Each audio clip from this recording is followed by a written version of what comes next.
રાજકોટમાં પીપળિયા ખાતેથી ડમી શાળાનો મામલો ઝડપાયો હતો, જે અંગે જિલ્લા પ્રાથમિક શિક્ષણ અધિકારી દીક્ષિત પટેલ નિવેદન આપતા જણાવ્યું હતું કે કુવાડવા રોડ પોલીસ સ્ટેશન ખાતે ગૌરી ઇંગ્લિશ મીડિયમ સ્કૂલમાં જિલ્લા શિક્ષણ અધિકારી તપાસ માટે ગયા હતા, જેમાં પૂરતા ડોક્યુમેન્ટ્સ ન હોવાથી શાળા સીલ કરવામાં આવી હતી, જે બાદ અધિકારીઓ દ્વારા પોલીસ ફરિયાદ નોંધવામાં આવી હતી તેમજ અન્ય ખાનગી શાળાઓ વિરુદ્ધ પણ ફરિયાદ નોંધવામાં આવી હતી, જે અંગે પોલીસ દ્વારા વધુ તપાસ હાથ ધરવામાં આવી છે।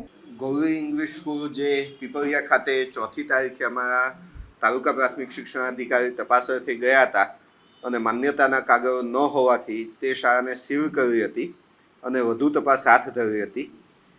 12મી તારીખે અમે પોલીસ સ્ટેશને અરજી આપી હતી અને એના આધારે ગઈકાલે પોલીસ સ્ટેશનમાં FIR નોંધવામાં આવેલી છે।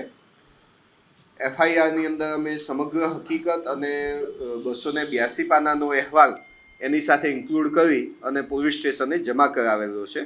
પોલીસે એ અહેવાલના આધારે જરૂરી કલમો લગાવી અને ફરિયાદ નોંધવામાં આવી છે। હવે આગળની જે કાર્યવાહી છે એ પોલીસ તંત્ર તરફથી કરવામાં આવશે। જી, અમે પોલીસ ફરિયાદની અંદર એ તમામ શાળાઓના નામનો ઉલ્લેખ કરી દીધો છે અને એના માટેના જરૂરી આધાર પુરાવા પણ પોલીસ તંત્રને આપેલા છે।